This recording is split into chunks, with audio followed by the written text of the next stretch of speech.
Hello everyone, welcome to Digital Era. Today we are going to learn about chemistry chapter 1 solid state. So friends, earlierly you have read about the states of matter.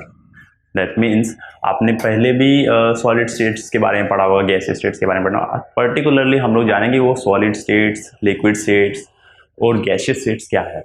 So specifically हम लोग इस chapter में हम लोग solid states के बारे में पढ़ने वाले हैं।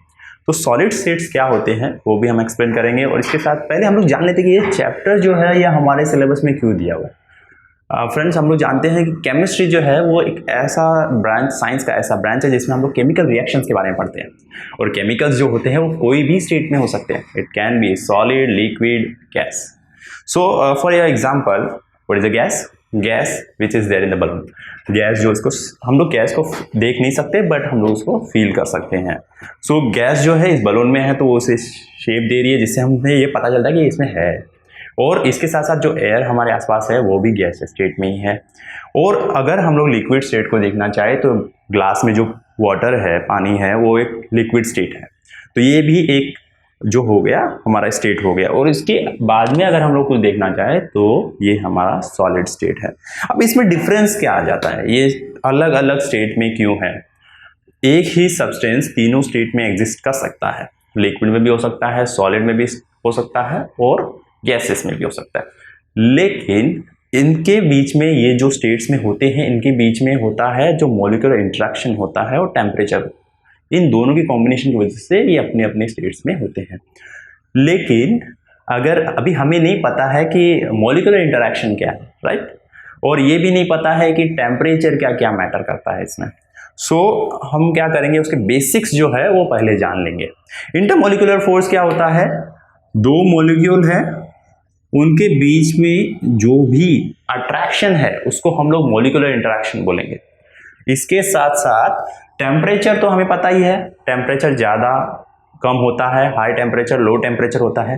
तो क्या होता है, जब हम लोग एक पर्टिकुलर प्रेशर प्रोवाइड करते हैं और उसके साथ में टेम्परेचर देते हैं, दैट मीन्स मुझे कहना है कि लो प्रेशर हाई टेम्परेचर हमें देगा लिक्विड स्टेट और गैसियस स्टेट। अगर टेम्परेचर कम होगा और प्रेशर हाई होगा तो वो सब्सटेंस को बनाएगा सॉलिड। सो अभी हम लोग छोटी छोटी चीज़ों को अभी एक एक करके जोड़ते जाएंगे और हमें एक जो मिलेगा वो सॉलिड स्टेट मिलेगा। सो हम शुरुआत करेंगे सबसे पहले, पहले हम जान लेते हैं कि मॉलिक्यूलर क्या होता है। सॉलिड के अंदर जो पार्टिकल्स होते हैं, पार्टिकल्स क्या है? देखो फ्रेंड्स, जो ये एक एटम है, ठीक है, ये इसका न्यूक्लियस होता है। न्यूक्लियस के अराउंड जो होते हैं ऑर्बिटल्स होते हैं, और ऑर्बिटल्स में होते हैं इलेक्ट्रॉन्स। तो देखो ये पूरा हो गया एटम, ओके। अगर इसमें से एक इलेक्ट्रॉन निकल गया तो ये बन जाएगा हमारा आयन, इसको हम आयन बोलते हैं। और मॉलिक्यूल किसे बोलेंगे? जहां पर ये सारे एटम्स जो होते हैं एक साथ में आ जाते हैं तो उसको बोल देंगे हम लोग मॉलिक्यूल। जब बहुत सारे मॉलिक्यूल्स जो होते हैं वो एक साथ में आते हैं तो उसे हम एक शेप दे देते हैं और we call it as solid. Okay, so ये जो था एक छोटा सा इंट्रोडक्शन जो तो इस चैप्टर के अंदर हमें चाहिए था। इसके आगे हम लोग रीड करेंगे कि ये कैसे फॉर्म होते हैं, डिफरेंट स्टेट्स में कैसे जाता है, और इसके साथ साथ में उसका कन्वर्जन कैसे होता है, solid to liquid, liquid to gas. So now friends, we are going to learn about how the solid get converted into liquid and gas. Okay, so here is the thing that matters can change from solid to liquid and liquid to gas. Okay, so this conversion will occur when that will depend upon the temperature and pressure. Okay, so now we will see कि ये जो conditions होती है, ये जब temperature के अंदर हो गया, प्रेशर में हो गया, ये क्या कौन सी कंडीशन होती है जब वो सॉलिड जो होता है वो लिक्विड बन जाता है और लिक्विड जो होता है वो गैस बन जाता है। तो ये जो सॉलिड लिक्विड कन्वर्जन जो है, इसमें क्या होगा ना, जब भी सॉलिड को आप उसके मेल्टिंग पॉइंट मेल्टिंग पॉइंट तक जब हम लोग उसको बॉईल करेंगे या फिर बोलेंगे हीट करेंगे, उसका टेम्परेचर रेज करेंगे, सो सॉलिड के अंदर जो क्या होगा ना, थर्मल एनर्जी जो है, थर्मल एनर्जी मतलब जो हीट होती है उसकी जितनी भी एनर्जी होती है उसको हम लोग बोलते हैं थर्मल एनर्जी। तो थर्मल एनर्जी जो भी होती है वो एनर्जी इंटरमोलिकुलर फोर्स को ओवरकम कर देती है। दैट मीन्स जो भी उनके बीच में जो भी फोर्स है उसको वो बढ़ा देती है। और क्या होता है ना, जैसे सॉलिड होता है उसको अगर जब टेम्परेचर बढ़ेगा थर्मल एनर्जी बढ़ेगी तो क्या करेगा, ओवरकम हो जाएगा। और जो भी उनका अंदर जो इंटरमोलिकुलर फोर्स है, मैंने आपको इंटरमोलिकुलर फोर्स बताया था कि एक पार्टिकल है और दूसरा पार्टिकल, उनके बीच में जो भी बॉन्डिंग है उसके बीच का जो एनर्जी है उसको वो ओवरकम कर दिए। ओवरकम मतलब उसको कम कर देती है। तो वो क्या होता है ना, पार्टिकल जो होते हैं वो सेपरेट होने लगते हैं। और सेपरेट जब पार्टिकल सेपरेट होंगे तो वो दूर हो जाएंगे, और दूर हो जाएंगे तो वो कन्वर्ट हो जाएगा लिक्विड में। अभी क्या होगा देखिए, सॉलिड को हम लोग ने मेल्टिंग पॉइंट तक उसको हीट किया, हीट करने के बाद उसके जो पार्टिकल्स थे उसके अंदर गैप क्रिएट हुआ, दैट मीन्स डिफरेंस आ गया, वो दूर दूर होने लगे। और जब भी दूर होंगे सो वो क्या हो जाएगा, लिक्विड हो जाएगा। एक चीज एकदम परफेक्टली समझ लीजिए फ्रेंड्स, क्या होता है ना, जितने नजदीक मॉलिक्यूल होंगे उतना एक पर्टिकुलर शेप बनेगा और वो होगा हमारा सॉलिड। ओके, पार्टिकल्स दूर जाएंगे उसका जो है स्टेट चेंज हो जाएगा, ये हो जाएगा हमारा लिक्विड। और पार्टिकल्स ज्यादा दूर जाएंगे वो हो जाएगा हमारा गैस। सो यहां पर क्या होता है ना, सॉलिड को मेल्टिंग पॉइंट तक बॉईल किया, मेल्टिंग पॉइंट तक बॉईल किया, हीट किया, उसके बाद में वो बन गया लिक्विड। अभी क्या होगा, जब हम लिक्विड को और हीट करेंगे उसके मेल्टिंग पॉइंट तक। गाइस मैं बार बार एक वर्ड यूज कर रहा हूं, मेल्टिंग पॉइंट। मेल्टिंग पॉइंट क्या होता है, मेल्टिंग पॉइंट एक ऐसा स्टेट होता है जहां पर जितनी भी वो जो आपका इंटरमोलिकुलर फोर्स होता है उसके ऊपर आपका जो थर्मल एनर्जी है वो ओवरकम करेगा, राइट, उसके ऊपर आ जाती है। और यहां पर क्या होता है ना, इंटरमोलिकुलर फोर्स डिफरेंशिएट होने लगता है, अलग होने लगता है, उसका कम होने लगता है, तो उसको हम लोग मेल्टिंग पॉइंट बोलते हैं। एक स्टेट होता है जहां पर वो अपना स्टेट ऑफ जो उसका जो मैटर का जो स्टेट होता है वो लूज कर देता है। तो यहां पर ये लिक्विड बन गया, और लिक्विड को जब हम लोग फिर से उसकी मेल्टिंग पॉइंट तक हम लोग जब उसको करेंगे, हीट करेंगे, तो वो क्या बन जाएगा, गैस। ओके, सो ये तो एक कन्वर्जन हो गया सॉलिड टू गैस आने के लिए। और यहां पर क्या होता है ना, यहां पे हम उसको क्या अप्लाई कर रहे हैं, यहां पर हमें प्रेशर तो कम ही लग रहा है लेकिन टेम्परेचर हाई लग रहा है। लेकिन उसका उल्टा जब हम लोग जाते हैं, जब हम लोग गैस से आते हैं लिक्विड की तरफ। अब मुझे बताओ, अगर हम लोग गैस से हमें लिक्विड क्रिएट करना है तो क्या हम लोग उसको मेल्टिंग पॉइंट तक हीट करेंगे? नहीं, क्योंकि गैस का मेल्टिंग पॉइंट तक हीट करने का जरूरत नहीं है, उससे हमें हीट को कम करना होगा। यानी यहां पर हमें क्या करना होगा, जो इंटरमोलिकुलर फोर्स है उनका वो हमें बढ़ाना पड़ेगा। और वो कब बढ़ता है, जब टेम्परेचर कम होता है। ओके, टेम्परेचर कम हो रहा है तो इंटरमोलिकुलर फोर्स बढ़ रहा है, टेम्परेचर ज्यादा हो रहा है इंटरमोलिकुलर फोर्स कम हो रहा है। यानी हम लोग क्या कर रहे हैं, हम लोग का जो पूरा जो भी स्टेट है वो किसके ऊपर डिपेंड करता है, इंटरमोलिकुलर फोर्स, टेम्परेचर के ऊपर। अभी यहां पर हमें क्या करना है ना, जब हम लोग गैस को लिक्विड में कन्वर्ट करेंगे और लिक्विड को जब सॉलिड कन्वर्ट करेंगे तो कन्वर्जन क्या होगा वो ध्यान से देखिएगा। गैस जो होता है उसको हम लोग अप्लाई करेंगे प्रेशर प्लस टेम्परेचर की जरूरत नहीं होगी, टेम्परेचर हम कम रखेंगे तो वो क्या होगा, लिक्विड के अंदर कन्वर्ट हो जाएगा। क्या होता है ना, गैस जब उसको टेम्परेचर कम दिया जाता है और प्रेशर बढ़ाया जाता है तो गैस क्या होता है, कंडेंस होता है, कंडेंस होकर लिक्विड बनता है। ओके, और लिक्विड को जब फिर से हम लोग और प्रेशर अप्लाई करते हैं और टेम्परेचर अगर हम लोग उसे कम देते हैं तो टेम्परेचर रिड्यूस करने के बाद वो और कंडेंस होके क्या बनता है, सॉलिड बनता है। एक बेस्ट एग्जांपल मैं आपको बताता हूं, आपने आइस देखी होगी। हम लोग क्या करते हैं, फ्रिज के अंदर हम लोग पानी रखते हैं, राइट, फ्रीजर के अंदर टेम्परेचर कम होता है, जब टेम्परेचर कम होता है तो उसके अंदर क्या होता है, जितने भी इंटरमोलिकुलर फोर्स है दो मॉलिक्यूल के बीच में जो भी गैप आता है उस इंटरमॉलिक्यूलर फोर्स की वजह से वो कंडेंस होने लगता है, कंडेंस होकर वो क्या बन जाता है, जो हमारा लिक्विड है वो आइस बन जाता है। सो ये हो गया एक ओवरऑल जो भी है हमारा कन्वर्जन ऑफ दी सॉलिड्स। तो ये कन्वर्जन जो है हमारे सॉलिड्स का इस तरीके से काम करता है। अब इसके अंदर मैंने कुछ चीज़ें जो यूज़ की है वो आप एकदम अच्छी तरीके से ध्यान दीजिए। एग्जाम पॉइंट ऑफ व्यू में आपको बताना चाहूँगा, इसमें एक क्वेश्चन आता है describe the conversion of the state of matter. So इसके अंदर आपको क्या क्या मेंशन करना होगा। सबसे फर्स्ट थिंग अगर आप कुछ मेंशन करोगे तो क्या होगा, that matter exist in 3 state. Okay, second point आप क्या मेंशन करोगे, that solid converge into liquid and gases on particular temperature and pressure.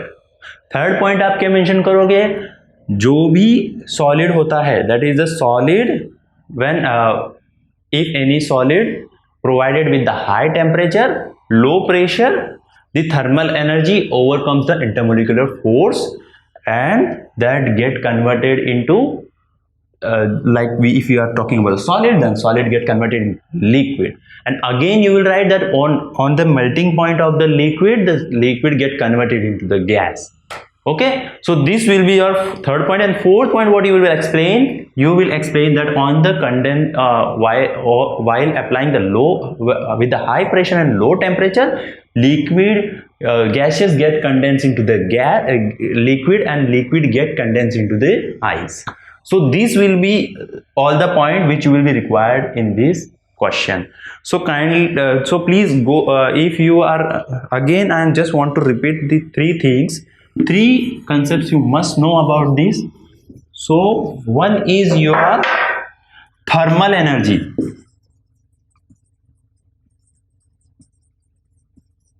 What is the thermal energy? Thermal energy is the temperature you are providing, that is your thermal energy. Second one is the intermolecular force. Intermolecular force, what I said, that one molecule and another molecule, the energy between both, like attraction between both of that, it is called as the intermolecular force. Okay, again after that we come to the next point, that is what as I already explained you, thermal like this will be your solid. So how we are going to explain, your liquid,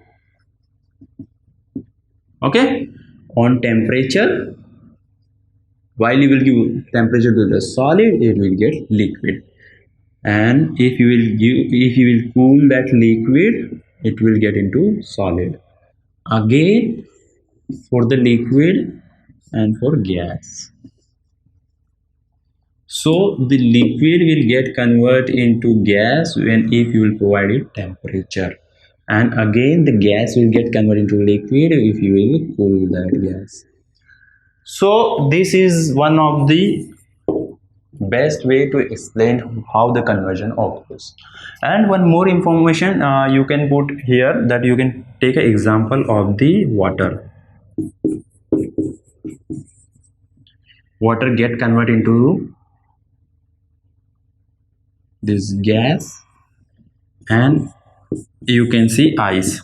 Ice is the solid state, water is the liquid state, and gas is the your gas state. Here you can say vapors. So water get converted into vapors, that is a gas, water is a liquid, and ice is a solid. So this is how the conversion occurs between the within the state of the matter. Okay, so I think you all are confirm, like you can now you all know what is the solid, liquid and gas. So इसके बाद में अगर आपको कोई अगर ये properly समझ में आ गया है, तो इसके बाद में आप पूरी तरीके से जो सॉलिड की प्रॉपर्टीज होती है वो आप अच्छी तरह से जान सकते हो, लिक्विड की प्रॉपर्टीज क्या है वो प्रॉपरली आपको एक्सप्लेन हो जाएगी, और इसके साथ साथ आप समझ भी जाओगे कि गैस क्या है।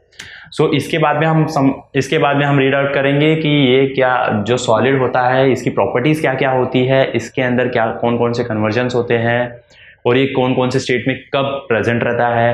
ये सारी चीजें हम लोग इस नेक्स्ट टॉपिक में रीड करेंगे। So friends, now we are going to learn about solids. So solids have rigidity and hence possess the definite shape and the volume. So rigidity क्या है? rigidity का मतलब क्या होता है कि जब हम लोग मॉलिक्यूल्स को एक साथ में रखते हैं सो वो एक डेफिनेट शेप फॉर्म करते हैं, राइट। सो वो उनकी एक रिजिडिटी हो गई। और डेंसिटी क्या है? डेंसिटी मतलब क्या होता है, देखिए ये जो होते हैं सॉलिड्स का डेंसिटी का मतलब होता है मास, उनका मास कितना है। और एक वॉल्यूम मतलब वो कितना ऑक्यूपाई कर रहे हैं, एक स्पेस ऑक्यूपाई करेंगे, अगर वो एक साथ में आ रहे तो एक स्पेस ऑक्यूपाई करेंगे, और स्पेस ऑक्यूपाई करेंगे तब हम लोग उसको बोलेंगे वॉल्यूम। तो सॉलिड्स जो होते हैं वो उनके अंदर रिजिडिटी होती है, रिजिड होते हैं वो, और वो पोजेस करते हैं एक डेफिनेट शेप, वॉल्यूम, ठीक है। तो हम लोग अभी क्या करेंगे, ये तो एक हो गया डेफिनेशन सॉलिड का। अभी हम क्या करेंगे, हम लोग रीड करेंगे कि ये जो सॉलिड है, ये सॉलिड की कैरेक्टरिस्टिक्स क्या क्या होती है, सॉलिड्स कैसे होते हैं, उनकी प्रॉपर्टीज क्या क्या होती है। तो सॉलिड को एक डेफिनेट शेप होता है, what it have the shape and volume.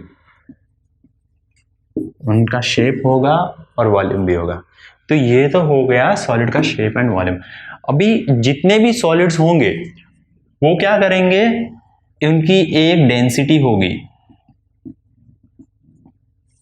Density मैंने आपको बताया मास, मतलब उसका मास कितना है, वेट कितना है, दैट इज अ डेंसिटी।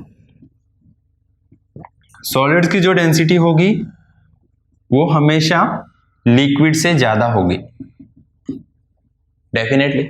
आपने देखा होगा अगर हम लिक्विड में कुछ भी डालते हैं तो वो नीचे चला जाता है। सो इसके अंदर इसकी डेंसिटी लिक्विड से ज्यादा है, इसके लिए वो लिक्विड डिप हो जाता है, श्रिंक हो जाता है। तो जो डेंसिटी है ये लिक्विड से ज्यादा होता है। अभी आपके मन में सवाल आ रहा होगा कि अगर ऐसा है तो फिर आइस जो है जब हम लोग डालते हैं पानी में तो वो क्यों फ्लोट करता है। एक्सेप्शंस, आइस वाटर जो है उसकी डेंसिटी जो है वो एक एक्सेप्शनल है। वाटर की डेंसिटी जो है वो हमेशा लिक्विड से ज़्यादा होगी। वाटर स्टेट, वाटर का जो भी होगा स्टेट होगा, लिक्विड होगा, उसमें सॉलिड का जो डेंसिटी रहेगा वो लिक्विड में ज़्यादा होगा। थर्ड थिंग जो है, अगर हम लोग देखा जाए तो जो सॉलिड्स होते हैं वो हार्ड होते हैं, राइट, हार्ड होते हैं। और ये जो होते हैं, अगर हम लोग ये बोलेंगे कि अगर ये है, इसमें भी हमें एक्सेप्शन मिलेंगे, जैसे कि सोडियम एक सॉलिड है बट वो जो भी है उसका जो है वो हार्ड नहीं है, वो सॉफ्ट है। क्योंकि अभी इनका जो हार्डनेस है, सॉफ्टनेस है, ये किसके ऊपर होता है, ये उनके डिपेंड करता है उनका मॉलिक्यूलर इनका जो मॉलिक्यूलर इंटरैक्शन है उसके ऊपर डिपेंड करेगा। अगर उनके अंदर मॉलिक्यूल्स के बीच में क्या होता है कि एक जो हार्ड होते हैं उनका कैसे होता है, रिजिड हो जाते हैं, कंप्लीटली कॉम्पैक्ट हो जाते हैं वो पूरी तरीके से, इसकी वजह से वो हार्ड होते हैं। लेकिन जो सोडियम जो है, सोडियम के मॉलिक्यूल्स के बीच में जो इंटरमॉलिक्यूलर फोर्स है वो काफी वीक होता है, तो नॉर्मली वो सॉफ्ट रहता है। तो ये जो हो गए ये इनकी डेंसिटीज एंड एवरीथिंग के बारे में हम लोग जान लिए। अभी सॉलिड जो होता है वो मैंने आपको ये भी बताया कि वो कब बनेगा और कैसे उसका जितना भी लेवल है, लाइक वो सॉलिड से जब लिक्विड हो रहा है, लिक्विड से गैस हो रहा है, तो उसका कन्वर्जन कब होगा। अभी हम लोग एक एक करके हम जानेंगे कि इसकी प्रॉपर्टीज जो है वो डिफरेंट मैटर्स में कैसे होती है। तो ये सॉलिड जो है, अभी हम लोग क्या करेंगे, इसके अंदर जब क्या होता है, जब वो लिक्विड स्टेट में होता है, लिक्विड के अंदर उसको जब लो टेम्परेचर और हाई प्रेशर दिया जाता है तो वो सॉलिड में कन्वर्ट होता है। क्या हो रहा है ना, उस समय मॉलिक्यूलर इंटरेक्शन जो है, वो मॉलिक्यूलर इंटरेक्शन उनके अंदर बढ़ रहा है, और हम लोग क्या कर रहे हैं, सॉलिड से लिक्विड से हम जब सॉलिड में कन्वर्ट कर रहे हैं तो उनके अंदर जो इंटरेक्शन है वो कम कर रहे हैं। ओके, सो ये एक पॉइंट हो गया हमारे पास। अभी हम जो लिक्विड हमने लिया, जो हम लोगों ने सॉलिड लिया है, वो एक स्पेसिफिक स्पेस जो है वो ऑक्यूपाई कर रहा है, राइट। सो यहाँ पर ये भी हो गया।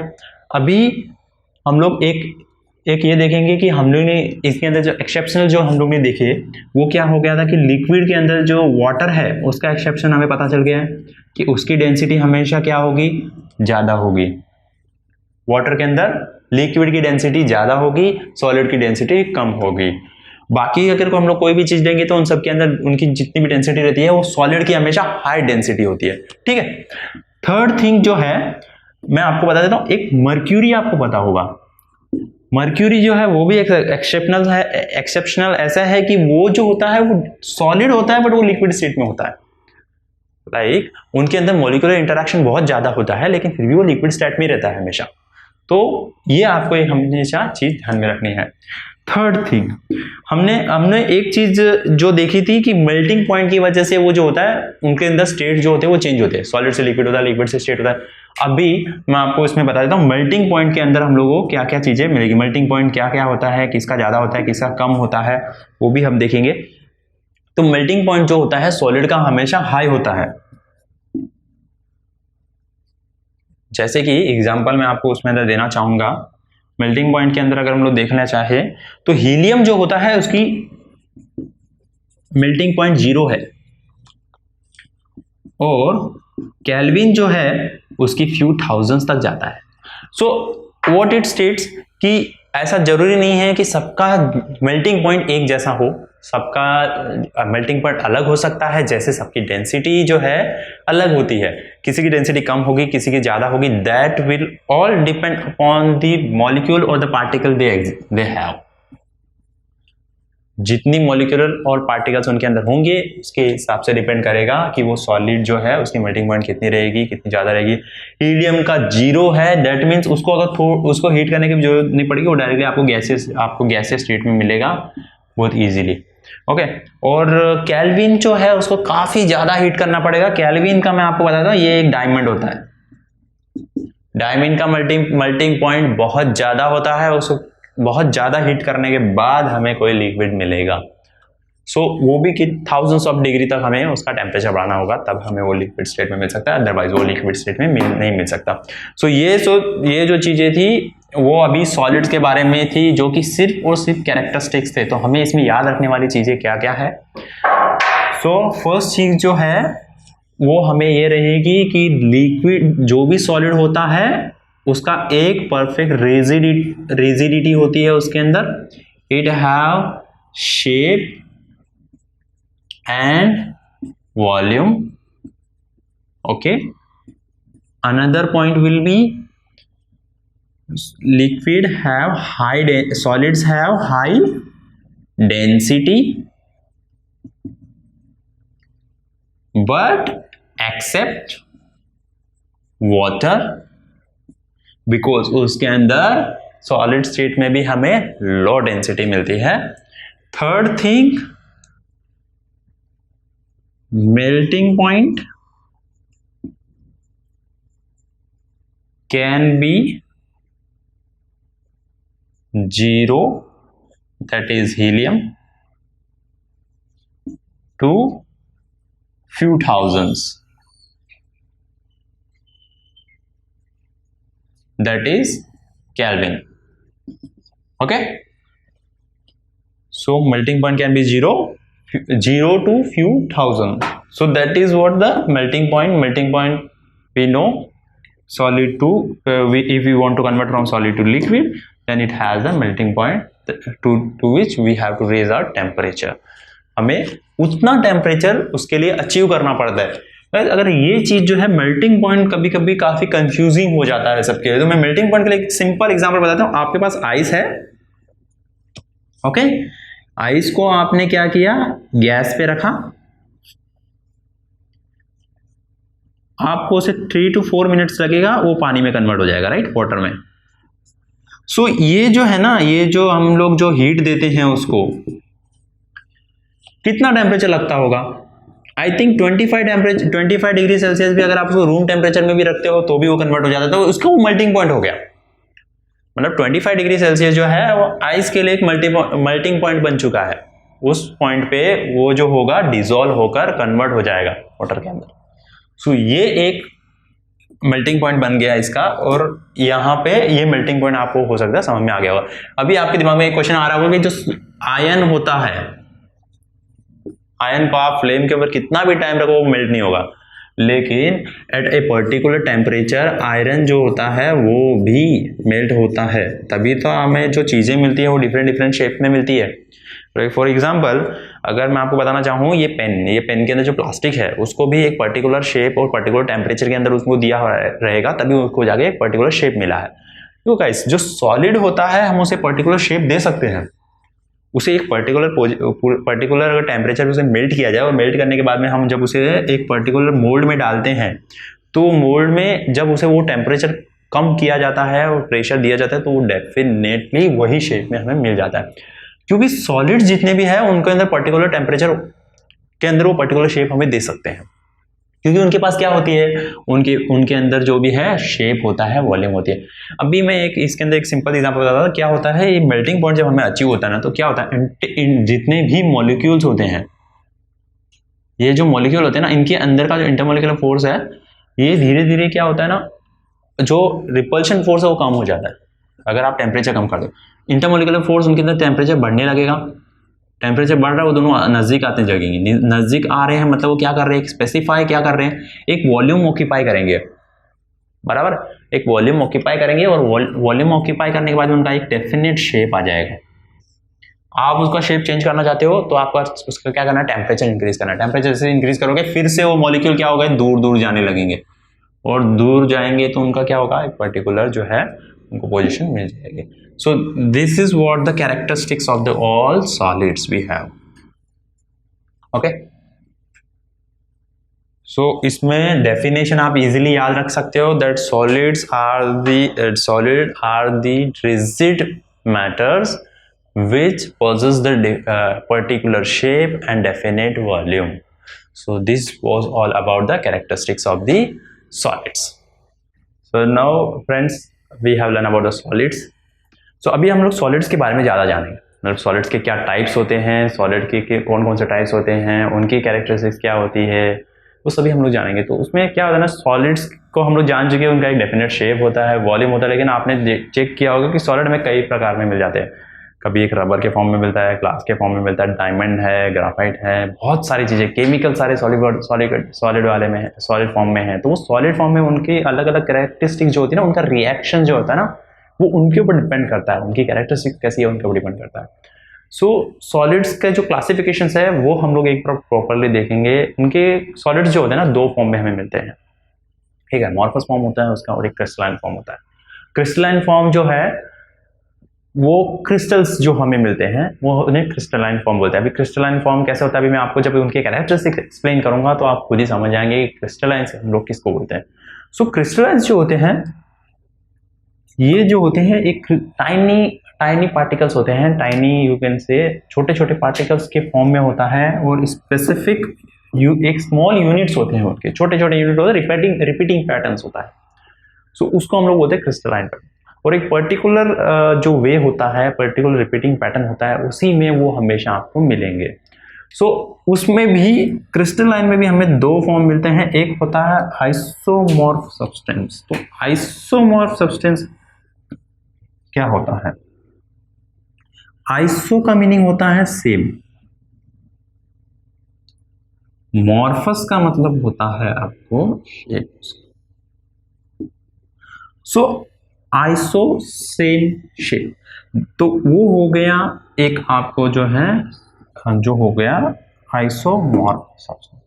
सो ये जो होता है, इनको हम क्या बोलेंगे कि जो यूनिट पार्टिकल्स होते हैं, स्मॉल यूनिट होता है, वो यूनिट जो होता है यूनिट रिपीटिंग पैटर्न में रहेगा, और जो इसका जो रिपीटेशन रहेगा वो हमेशा सेम रहेगा। So let's see the example.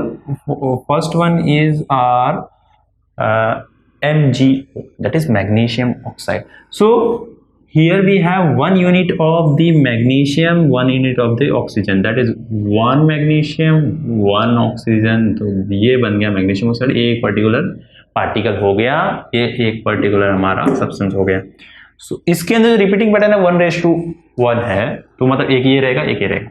उसके बाद में K2SO4 है, K2SO4 में क्या होता है कि 2 हमारे पास पोटेशियम आ गए, उसके बाद में एक सल्फर आ गया, उसके बाद हमें 4 ऑक्सीजन हो गए।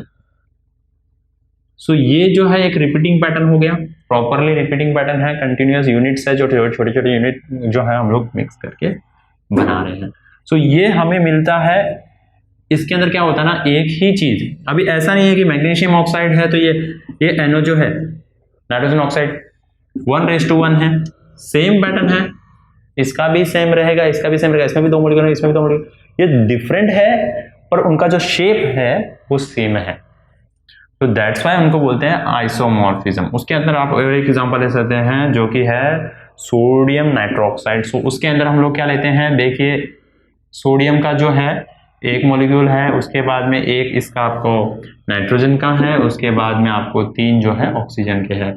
सो इसका आप शेप ऐसे ले सकते हो। सो ये हो गया हमारा आइसोमॉर्फिज्म सब्सटेंस। ये आइसोमॉर्फिज्म सिस्टम जो होता है ना, ये हमें हमेशा क्रिस्टलाइन फॉर्म में मिलेगा। अगर आप सोडियम देखोगे, आप घर पे एक सिंपल सा मैं आपको एग्जांपल देता हूं, NaCl। क्या है ये NaCl? आपके घर में एक नमक है, वो आपका NaCl। तो उसके अंदर आप देखोगे तो छोटे छोटे टाइनी पार्टिकल्स है ना, वो सोडियम और क्लोराइड का मिक्सचर है। वो दोनों जब साथ में आते हैं, उनके मॉलिक्यूलर पार्टिकल जब कनेक्ट होते हैं तो वो बन जाता है हमारा सोडियम क्लोराइड। तो ये भी एक हो गया ये आइसोमॉर्फिज्म। उसके आगे सारे पार्टिकल्स आपको अलग दिखते हैं? नहीं, एक ही शेप के दिखाई देंगे, वो सबके सब है जितने भी है। सो ये आपको मिल गया सोडियम क्लोराइड। और इसके बाद में आप देखोगे पॉलीमॉर्फस सिस्टम। पॉलीमॉर्फस सिस्टम में क्या होता है ना, बहुत सारे पार्टिकल्स रहते हैं, एक साथ में मिक्स होते हैं, और उसके अंदर आपको पॉलीमॉर्फिज्म सिस्टम मिलता है। जैसे आपको एग्जांपल देना चाहूंगा, डायमंड है, ग्राफाइट है, वो क्या होता है ना, सेम चीजें हैं बट डिफरेंट शेप्स में अवेलेबल रहेंगे आपको। जैसे कि डायमंड भी जो है कार्बन से ही बना हुआ है, ग्राफाइट है वो भी कार्बन से बना हुआ है, लेकिन उनका जो स्टेट है वो टोटली डिफरेंट आपको दिखाई देगा। उनका एक ही रूप है, एक ही सब्सटेंस है, एक ही ये जो है ये सेम फॉर्म में हमेशा रहेगा आपको। आइसोफॉर्म सारे जितने भी सब्सटेंस रहेंगे वो सारे आपको सेम फॉर्म में मिलेंगे। सोडियम क्लोराइड कभी आपको ब्लैक कलर में नहीं दिखाई देगा, वो हमेशा वही शेप में रहेगा, वही क्रिस्टलाइन फॉर्म उसका आपको दिखाई देगा। लेकिन यहाँ पे जो कार्बन है वो डिफरेंट कंडीशन में अगर आप उसको प्रिपेयर करोगे तो वो डिफरेंट चीजें दिखाई देगा। डायमंड आपको दिखाई देगा और ग्राफाइट दिखाई देगा। ग्राफाइट के अंदर भी वही चीज है, कार्बन डाइऑक्साइड, और ये भी जो डायमंड है इसके अंदर भी आपको कार्बन है। दोनों सेम चीजें हैं, लेकिन ये अलग अलग स्टेट में आपको अलग अलग फॉर्म में मिलते हैं। ये है वो डिफरेंट फॉर्म में मिलता है, आपको 1 और 2 फॉर्म में मिलेगा। इसके लिए उसको बोलते हैं पॉलीमॉर्फ। ये आपको हमेशा एक ही फॉर्म में मिलेगा, सिंगल फॉर्म में, इसलिए उसको बोलते हैं आइसोमॉर्फ। सो ये जो दोनों चीजें हो गई, ये क्रिस्टलाइन सॉलिड्स के 2 डिफरेंट टाइप्स है जो ये आपको मिलते हैं। सो ये जो चीजें थी, ये इसके अंदर आपको क्या समझ में आया कि टानी जो पार्टिकल्स का जो अरेंजमेंट रहता है वो बनाता है सॉलिड को क्रिस्टलाइन, और उसका जो स्टेट है वो। अभी हम लोग एक और टाइप पढ़ेंगे जिसके अंदर है एमॉर्फस। अमॉर्फस सब्सटेंस जो होता है क्रिस्टलाइन फॉर्म हो गया, उसके अंदर अमॉर्फस भी है। अमॉर्फस क्या है कि ये हम लोग देखते हैं वो हमेशा आपको एक ही फॉर्म में मिलेगा। जैसे प्लास्टिक हो गया, रबर हो गया। तो क्या होता है ना, इसके अंदर आपको क्रिस्टलाइन के अंदर हमेशा जितनी भी रहती है ना, suppose it is a crystal,